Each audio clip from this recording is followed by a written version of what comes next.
Hi guys, so I am going to be doing a book haul today, and it's quite a big book haul because it's a lot of Netgalley ARCS that I wanted to share with you guys. Some of them I've already read, so yeah. First of all, I just want to mention I'm so annoyed at myself because the last reading vlog that I did, which was the reread of My Sister Jodie, if you want to watch that, you can check it out in the cards, I was adamant that I had filmed an actual intro because I remembered I wanted to film a little bit of footage as I was going, just walking in a park, just getting a bit of fresh air and exercise, and I was like, okay, that would be a nice beginning part. But I swear like the clip afterwards didn't seem like a proper intro, and I was like, hold on a minute, I swear I recorded one, but maybe I didn't. I might have just not pressed start or whatever.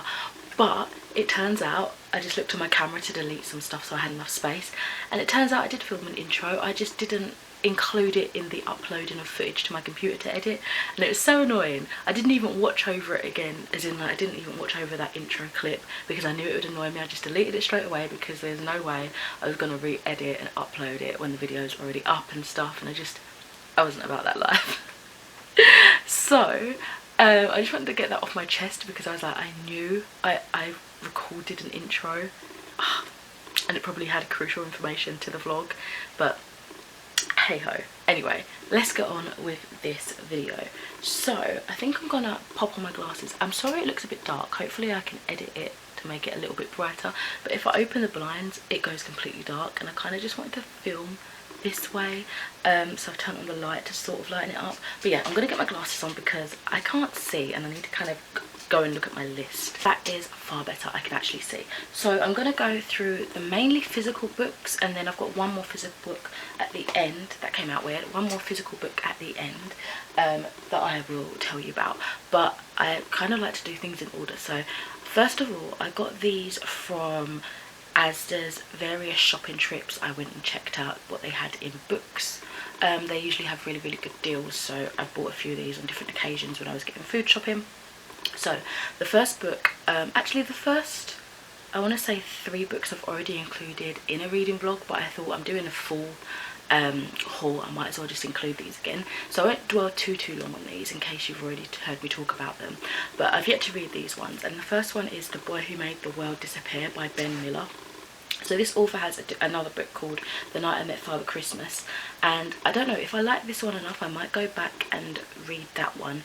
I think I said last time I talked about this that I wasn't interested in reading that, especially not this time of year, but maybe we'll see. If I read this before Christmas time, I'll see if I enjoy his writing style enough to warrant getting the other book. But basically it's about a little boy, I think it's a middle grade. He can't control like his emotions and feelings. He really tries his best to be well behaved in that, but he has such a temper, and one day instead of a balloon at a party he is given a black hole, and it looks like everything that makes him cross gets sucked into it. And I think perhaps it comes to the understanding that everything he loves he's losing within this void of temper and the black hole, and I guess that's kind of like a metaphor for the temper. So it'll be interesting to kind of see how that is explored and how it kind of teaches kids to sort of contain your temper, explore it in healthier ways. Hopefully this will resonate with me because even now I struggle with my temper. Like, I get so angry and worked up, I burst out in tears and I say things in the moment that I don't mean. And I don't know, if I read, hopefully I'll get like something out of this, and I feel like if I had read this as a child it might have helped me because those were the years that I had such a bad temper. A bit TMI now, but when I was little I had an outie belly button and it started to slowly go in on its own, but I remember specifically when I got mad it used to just pop out. This is when I was quite young, but yeah, hopefully I really adore this and will perhaps want to read more of his books. I'm not sure if he's only got the 2 books out. It looks like that, so I think this is his second novel. I also picked up The Darkest Unicorn by Alice Hemming. I think this is another one of those Twisted Towel collections. There's so many of these books now that I get a bit lost in, because I know they've got different authors and stuff. I get a little bit lost in where they lie in like the series. But this one, I have it in my head that it's a retelling of The Last Unicorn just because the title says The Darkest Unicorn, and that makes me think it might be that. but I'm not actually too sure on this one. It just says that the unusually peaceful kingdom of Essendor people are going missing, and when Tandy is startled by a strange boy one night, she instantly questions whether he's someone she can trust. So yeah, hopefully these disappearances become, I don't know, they go, oh, if I hold it this side I look a bit brighter, if I hold it this side I look darker. Interesting. But hopefully this will be an enjoyable one. I've only read one of these kind of twisted tale books so far, and it was the Aladdin one, but I've got a box of 3 including the Aladdin book, and I enjoyed it, but I have this feeling that I could really love these books, so I keep like looking at them longingly. I just need to be in the mood to pick them up. So far I've got 4 of these kind of twisted tale books by Disney or inspired by Disney, and yeah, hopefully I enjoy this. It's another middle grade book as well. Then I picked this one up. This is called The Recovery of Rose Gold by Stephanie Roble. I think it's also called Darling Rose Gold in the America edition, and from what I understand it's actually a sort of, not retelling, but a reimagining of the true crime story of Gypsy Rose, who basically, I was really interested in this story. I watched Stephanie, I cannot remember her last name, but I'll write it somewhere when I remember. She does a lot of tea and coffee crimes on YouTube, and I watched her video, I'm pretty sure it was her video, where she was talking about that case, like, I don't know when she filmed it, but I watched it like last year. And it's about a girl who, actually I don't know whether to say because then it will spoil this, but I think most people will know it's based on that going into this. If you want to know what the Gypsy Rose story is about, then look it up if you want, but basically this is following that, and this takes a more like fictional spin on it, and it's basically just the gist of this woman who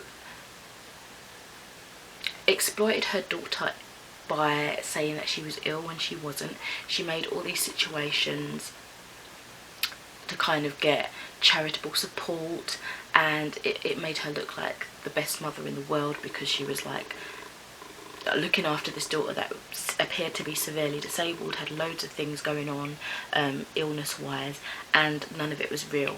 But this takes the look out of how, this is where it turns fictional, it takes the look out of the mother coming out of prison after being caught in this lie, and the daughter waiting outside the gates ready to pick her up. So it'll be interesting to see that. I don't know if it starts off at that crucial moment, but I am intrigued. I realise I really like struggled to explain that because I don't want to give too much away in case you were actually interested in the case and want to check out a documentary yourself. But it's recently become a TV show as well on, I don't know if it's on Amazon Prime or something, or something, I can't remember, but yeah, I'd be interested in checking out that show too. But yeah, I'm really looking forward to reading this.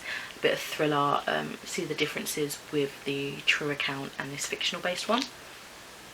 This is definitely going to be a long video. I've only spoken about 3 books so far and we've got loads. Next, I was super excited to see that the second instalment in the Eve of Man books had come out by Giovanna and Tom Fletcher. This is the Eve Illusion.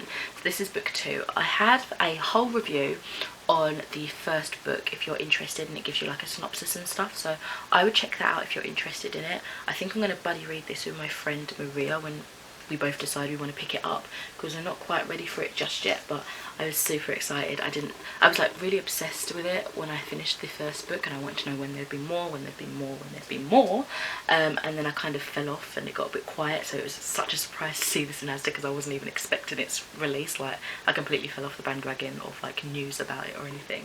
And then I picked up this book and I've heard so many amazing things about it. I don't even really know what it's about, but I think I might leave it that way for me personally. It is The Boy, the Mole, the Fox and the Horse by Charlie Macquarie, and it seems like it's one of those really beautiful books. It's got such a lovely like illustration throughout, just to quickly give you a glimpse, and it's like very sketchy, and I don't know, people have said that this is a beautiful story, and I want to be captured in that beautiful storytelling. Sorry, I need a coffee break. I've been talking way too much. This is so throwing off all the light. I'm so sorry. I tried to tighten it, but I don't think it's made much of a difference. Oh my god, I'm so annoyed. Sorry. Right, so the next load of books, I believe, are on my Kindle. I'm really bad with Netgalley. Like, I request anything that sounds even the briefest bit interesting to me, but I've really tried to make it a goal to read as much as I can.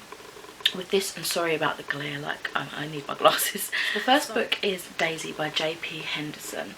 I'll just show you a quick look at the cover because I know I'm not going to want to edit them all in. So this is published by Oldcastle Books, I believe, and it's general fiction, adult humour. So it says, written in his own words, So it says, written in his own words and guided by a man who collects glasses in a local pub. This is the story of Herod Rod Pinkey's search for Daisy Lampridge, a young woman he first sees on a decade-old episode of the Judge Judy show, and who he now intends to marry. When Daisy is located in the coastal city of Huntington Beach, California, he travels there with his good friend and next-door neighbour. And then basically it says, will the course of true love ever run smoothly for this unlikely hero? And it's a funny and touching story of an improbable and heartwarming quest to find true love. It says it's good for fans of The Rosie Project, which I've never read, and Eleanor Oliphant is completely fine, which I am more and more interested in reading. So it just seems so crazy that he saw someone on TV and he's decided. It kind of sounds a little bit stalkerish, to be honest, so I don't know how it's gonna kind of translate. We shall see. The next book is The Smallest Man by Frances Quinn. That is the cover I see here, and this is published by Simon & Schuster UK, and it's described to be general fiction for adults and historical fiction. The Smallest Man, the Biggest Heart, the Mightiest Story. A compelling story perfect for fans of The Doll Factory and The Familiars. I recently read The Familiars, I think around the beginning of the year, and it didn't hit as much as I was hoping it would. And The Doll Factory, my friend is currently reading and says it's really good, or she's already read it and said it's really good, and I've sort of had my eyes on it. So it says here that Nat Davey longs to grow tall and strong and be like other boys, but at the age of 10 he's confronted with the truth. He's different, and the day when the stares and whispers stop is never going to come. Narrowly escaping life in a freak show, he's plucked from his family and presented as a gift to the new young Queen of England, a human pet to add to her menagerie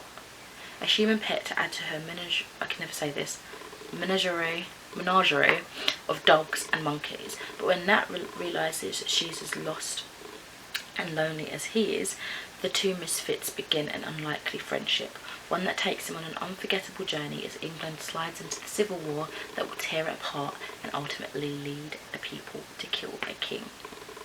So I have, as you see, with Netgalley I try to get books that I want to explore more, but don't want the risk of paying all this money for these books and not enjoy them. So with Netgalley, at least I'm helping the authors by reviewing their book honestly, but I'm also sampling different genres, and that's how I look at it and I enjoy it. I just need to make more of a habit of picking up my Kindle, tablet, whatever, and reading them more actively. So this one I am excited to try because historical fiction, especially when it's got that almost magical element of like circus, but following like people that could well be real, like in the past or present or whatever, really excites me. It makes me interested and I want to pick it up. So yeah, this second one is Shorefall by Robert Jackson Bennett, and I believe it's the sequel to Foundryside, which I really need to read. I'm almost at the edge of just buying a physical copy because I feel like that's gonna just push me to read it sooner. So I don't want to go too much into this. It is by Quercus Books and it's sci-fi and fantasy, and the first book sounded awesome, so please check out reviews, synopsises of the first book because I don't want to spoil myself and you by giving you the synopsis of this one. Then we've got The Age of Witches. I love anything witchy, and this is by Louisa Morgan, and it looks like so, and it's published by Little Brown Book Group in the UK. So it says a young witch, this is also sci-fi and fantasy, but I think it is like historical fiction too.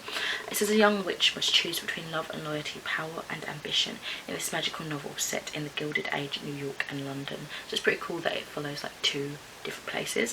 In 1692, Bridget Bishop was hanged as a witch. 200 years later, her legacy lives on in the scions of two very different lines, one dedicated to using their powers to heal and help women in need, and the other is determined to grasp power for themselves. The clash will play out in the fate of Annis, a young woman in Gilded Age New York who finds herself a pawn in the family struggle for supremacy. She'll need to claim her own power to save herself and resist succumbing to the darkness that threatens to overcome them all. I love a good witchy story, honestly. Like, it's almost like my buzzword, and I'm interested. Next up, this one I'm super excited to read. It's general fiction adult, but it's also teens and YA, so I think it's more YA, and this is The Invincible Summer of Jennifer Jones by David McQueen. Honestly, this was definitely more of a cover pickup because it looks, look at that, it's so stunning. It just was very eye-catching, and I wanted to kind of see where it would take us. So it is, I'm actually going to like that cover because that is stunning. It's the summer of 1955. For Ethan Harper, a biracial kid raised mostly by his white father, race has always been a distant conversation. When he's sent to spend the summer with his aunt and uncle in a small town, Alabama, his blackness is suddenly front and centre, and no one is shy about making it known he's not welcome there. Except for Jennifer Jones, the town's resident oddball and free spirit. She's everything the townspeople aren't, open, kind, and full of acceptance. Armed with 2 bikes and an unlimited supply of root beer floats, Ethan and Jennifer set out to find their place in the town that's bent on rejecting them. As Ethan is confronted for the first time with what it means to be black in America, Jennifer tries to help him see the beauty in even the ugliest reality, and that even the darkest days are given rise to an invincible summer. I just really hope that it doesn't take the way of this girl kind of saving him. I want him to kind of understand his worth himself, so I think that's why I've been a little bit hesitant in picking it up sooner rather than later, but I'm hoping to adore this one. Then I've got It Will Just Be Us by Joe Kaplan, which is horror, mystery and thriller. It's a terrifying gothic horror novel about 2 sisters in a haunted house that will never sleep. Perfect for fans of Shirley Jackson's We Have Always Lived in the Castle, and that was the kind of title line or whatever you call it that really captured me, because I've been very interested in reading that book, but I've been a bit scared. So it says, they say there's a door in Wakefield that never opens. Sam Wakefield's ancestral home, a decaying mansion built on the edge of a swamp, isn't a place for children. Its labyrinthine halls, built by her mad ancestors, are filled with echoes of the past, ghosts and memories knotted together as one. In the presence of phantoms, it's all Sam can do to disentangle past from present in her daily life. But when her pregnant sister Elizabeth moves in after a fight with her husband, something in the house shifts. So it sounds really scary. In my head, I'm kind of saving it for like Halloween time, but at the same time also I keep having to remind myself that these are ARCs. They obviously want in buzz before they're released and stuff, so I need to keep thinking that in mind. Then I've got this. It's the Aliquin Reader Spring 2020 by Aliquin Books. It's just literary fiction, and it's basically, I think, a collection of upcoming spring and summer books from this publisher. I don't know if they're original essays by the author to show you the inspiration. Sorry, this is the cover, by the way.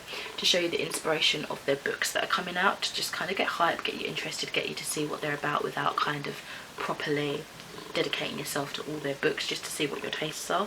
So I think I would like to read that pretty soon, actually. It's got like an excerpt from each novel or short story collection included, as well as the essays by the sounds of things, which is really cool. I don't know any of these authors, or I haven't read any of these authors, but it's cool. It's got like it tells you when the actual books or short story collections of these authors are coming out as well, which is pretty cool. Then I have a load of like children's books that were read now availability during this lockdown situation, so I downloaded some of those, and most of them I've already read, so I'm not going to talk about too much depth in this. I'm just sort of going to list this, but if you're interested in knowing more about them, most of them I have read and they are already in my April wrap-up, so check out that video if you want more information about them. So they are Love Your Body by Jessica Sanders, and then a load of Little People Big Dream books. So we've got Dolly Parton, and these are all by Maria Isabel Sanchez Vergara. Then we've got Greta Thunberg, Jean-Michel Basquiat, Jesse Owens, and then we've got Mountains by Charlotte Gillian. I'm currently reading still Who Do You Think You Are by Alice Harmon, and that is more of like, I can show you the cover of this one because I'm still reading it. That is more of like a psychological test. It teaches you kind of like, well, it debunks the myths of certain psychological traits and how to identify who you are as a person, introvert, extrovert, that sort of thing. And it's got a load of different tests to kind of understand your psychology and personality a little bit more. So yeah, it's pretty interesting. I'm just kind of reading it slowly, taking part in the tests and quizzes as and when I see that I want to when I see fit. And then we've got Gandhi, which is another one of the Little People Big Dreams, which I already read too. And then lastly, for those children's books that I've already read and have included in my April wrap up, we have Cannonball Coralie and the Lion by Grace Easton, and A World Full of Dickens Stories by Angela McAllister. Oh, sorry, I needed a little bit more of a longer coffee break because my throat is getting parched. I'm drinking a really nice coffee, so I don't drink coffee too often, right? But this one is super nice. My boyfriend got it from like a local shop, and it's like a mint flavour, and it's so good. Oh my god, it's really nice, really refreshing. So carrying on with this notoriously long book haul, we have got Escape in Dreamland, a novel by Charlie Levitt, and it's published by Blackstone Publishing.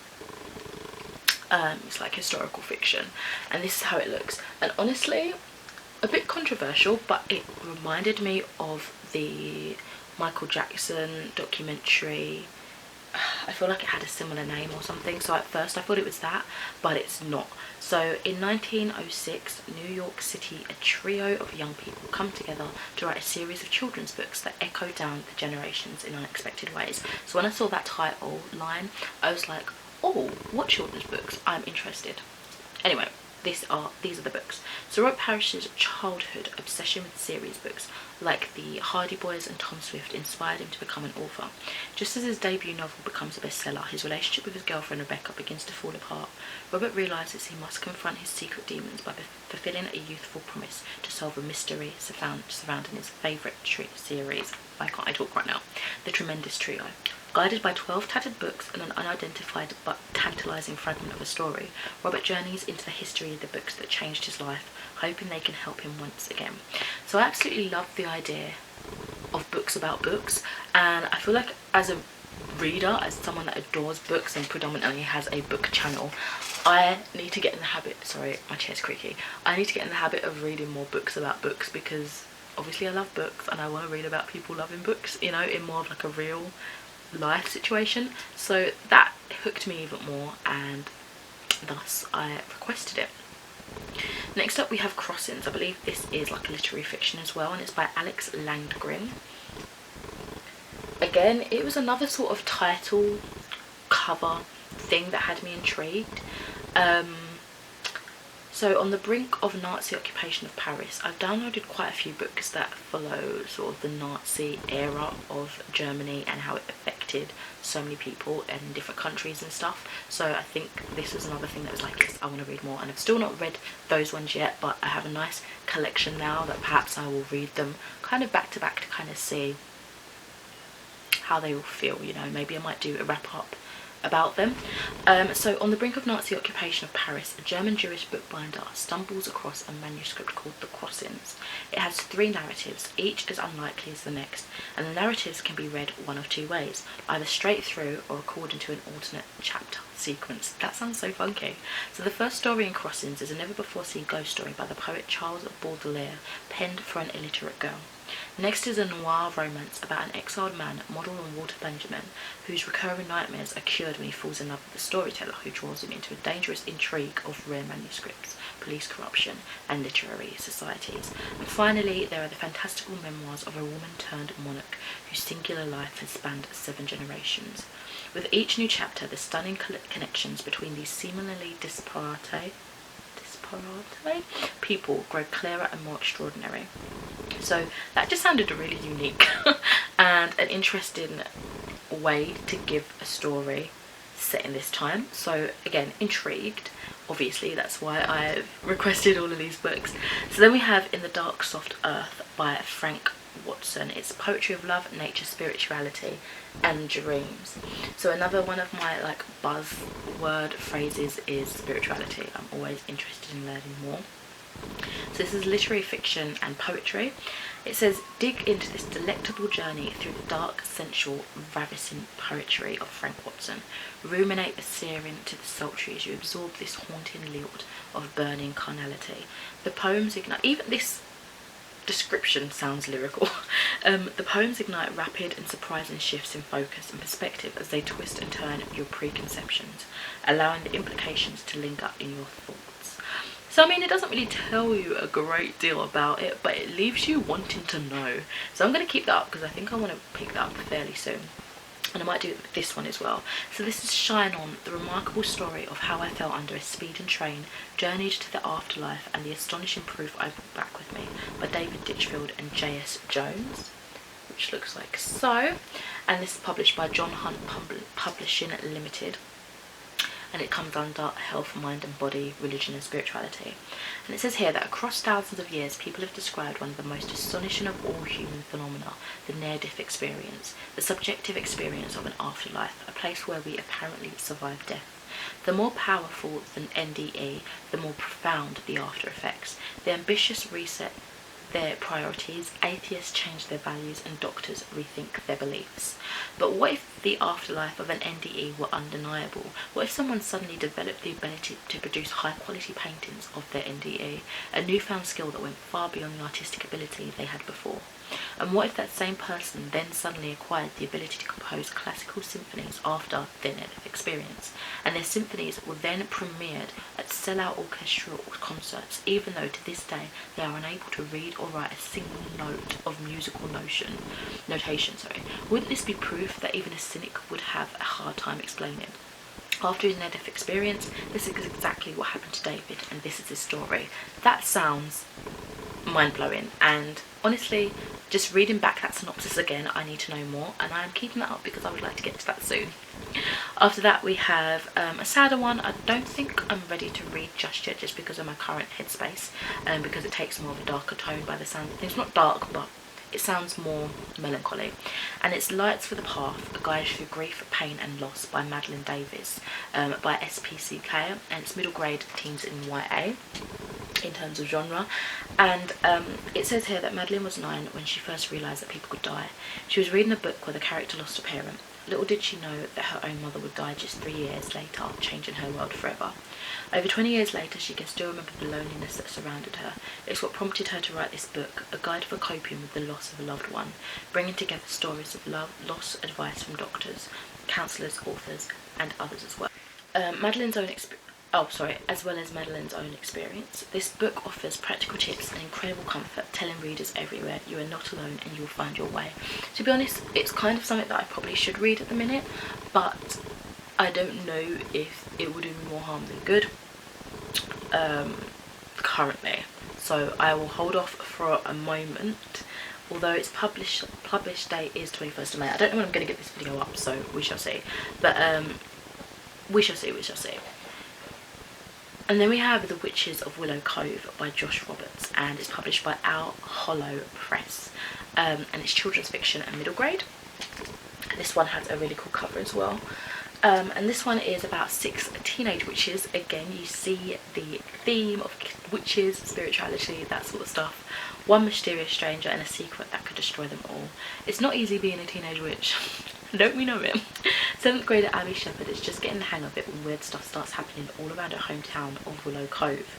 Green slime bubbling to life in science class, giant snakes slithered around the middle school gym, her best friend suddenly keeping secrets and telling lies.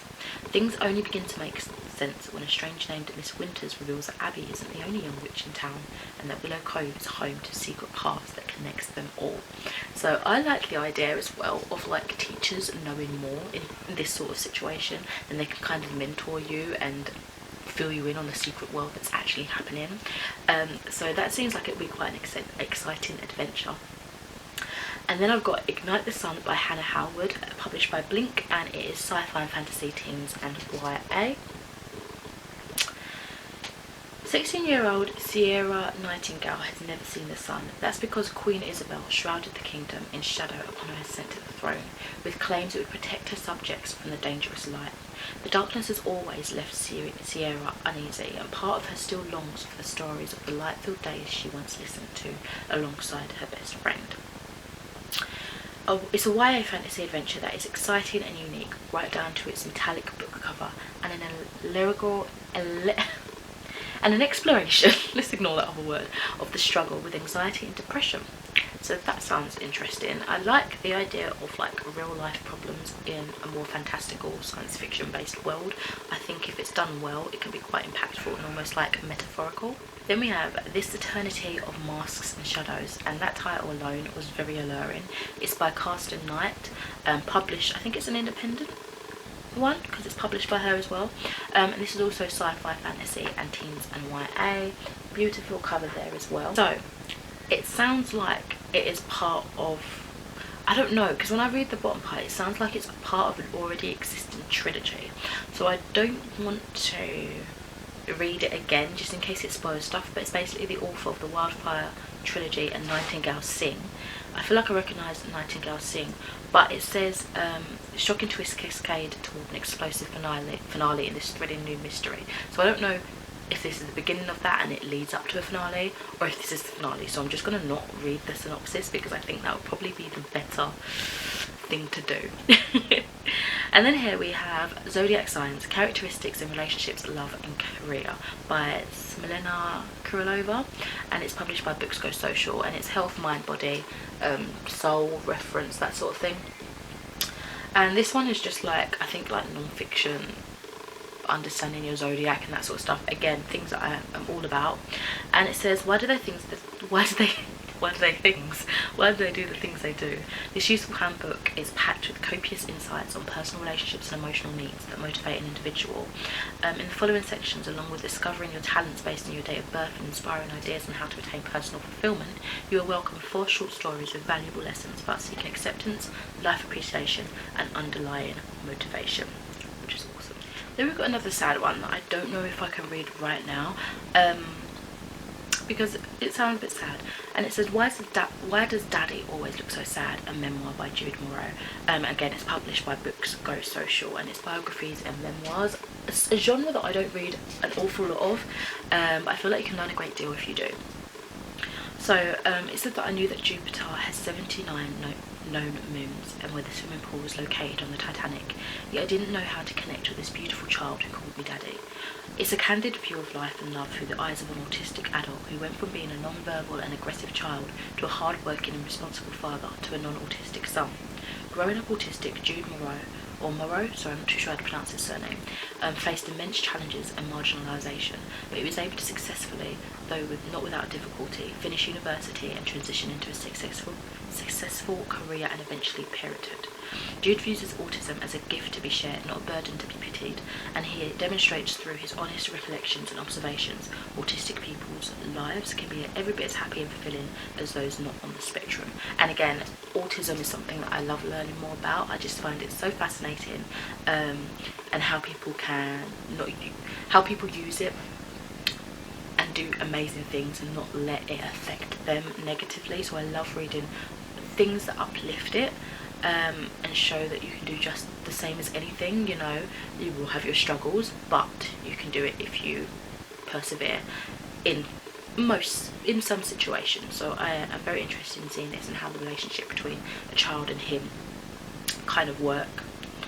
And then we've got Educated by Tara Westover. It's another memoir biography, and it's actually one that I own physically. I saw this come up and I thought, let me get this as well, so maybe I could try reading it, like depending on where I am in the setting. I could read it on my tablet or I could read it physically, and basically from what I remember in terms of synopsis, it's about a woman. She's recounting her life as in childhood when she lived in this very kind of, I think it was like survivalist, end of the world type family where the father was very controlling. She wasn't registered or as birth or anything like that. She didn't attend school, I don't believe, and it's kind of how she tried to get back into mainstream society, away from the isolation, and give herself an education. I think now she's got Harvard and Cambridge University like diplomas, degrees and such, and it's like a reflection of her looking back at how far she's come. So it's interesting, I think it's interesting of a memoir to see the difference in different realities in a way, like how you can grow up in this isolated environment and find a way out to become something that you want to become, you know. So interesting. Then we've got All the Young Men by Ruth Cocker-Burks and Kevin Carr O'Leary, published by Grove Atlantic. And again, biographies and memoirs. As you can see, as I mentioned, it's something that I don't read too often, so I do like to kind of push out my comfort zone when it comes to Netgalley books, because I feel like it's a risk I'm able to take. So basically, this young woman in 1986 noticed, did I show you the cover? I'm sorry, I'm not sure if I did. Noticed that in this hospital ward there was doors painted red, and she noticed that a lot of the staff also was avoiding these rooms. She went in and realised it was for young men affected with AIDS, and nobody was really caring for them. So she sort of made it her mission, I guess, to look after these men, you know, to make sure when they were really suffering that they had someone they could talk to, someone who cared about them. And she ended up becoming, like, I don't know, like almost like a spokesperson by the sounds of it, teaching people about safe sex and, you know, the repercussions of what unsafe sex can do to people, especially if they have multiple sexual relations and partners. So yeah, it sounds like a really strong one. It's particularly a memoir of love, AIDS and chosen family in the American South. So again, I don't know a lot about America and their history. I don't know a lot about British history as well, to be fair, but it's something I should learn more about. Just history in general. I loved history growing up, but we learnt more about like World War II and that sort of stuff in school. But anyway, here I have The Angel of the Crows by Catherine Addison, and it's published by Macmillan Tor and Forge. And I hear a lot of people talking about Tor as like a publishing company that they really enjoy. I think Boston, from Boston's channel, she really likes Tor, so I have kept it in a mental note to like look out for their stuff. And this is sci-fi and fantasy, and that's what the cover looks like. This is not the story you think it is. They are not the characters you think they are. This is not the book you are expecting. In an alternate 1880s London, angels inhabit every public building and vampires and werewolves walk the streets with human beings in a well-regulated truce. A fantastic utopia except for a few things. Angels can fall, and that fall is like a nuclear bomb in both the physical and metaphysical worlds, and human beings remain human, with all their kindness and greed and passions and murderous intent. Jack the Ripper stalks the streets of this London too, but this London has an angel, the Angel of Crows. That sounds so cool. So like, it sounds like it's historical fiction, science fiction, fantasy, blending with that, for me, nostalgic trope of werewolves and vampires. So I really hope it's done so well, because vampires seem to be a risen theme again. They've risen from the dead in a way. And I want to get back to that because I adored that trope when I was a teenager, and to see it kind of being breathed in with fresh new life again makes me excited, and I want to get back into it. So this one I have 3 of the books, I believe, so they were all available, and they're like children's fiction and science fantasy. And the first book is called The Crowns of Croswald, followed by this one, which is The Girl with the Whispering Shadow, and then the third book is The Words of the Wandering, and they're by D.E. Knight. I'll show you this cover because this is the one I have up, but I will get the synopsis up for the first one if I can find it. Hi. Okay, so this is where I come out of order a little bit to tell you about the book of this series, the first book, and then I'm probably not reading much in order, and for some reason that bothers my little mind. But anyway, I just felt like I needed to share that with the class. So, as I was saying, The Crowns of Croswald is book 1 from this series. I think the whole series is called The Crowns of Croswald because when I was downloading it, I had so many titles, because first it wouldn't download fully, and then I had to like sync up my tablet and that, and I had so many books that come up saying The Crowns of Croswald, and I was like, why is the first one just like repeatedly come up? But I think that's what it was, like the file name is written as for the second book as well or something, so I realised now that I had the right editions. They just came under the same name, which was a bit confusing. So it says, in Croswald, the only thing more powerful than dark magic is one secret. For 16 years, Ivy Lovely has been hidden behind an enchanted boundary that separates the mundane from the magical. When Ivy crosses the border, her powers awaken. Curiosity leads her crashing through a series of adventures at the halls of Ivy, a school where students learn to master their magical blood and the power of Croswell's mysterious gems.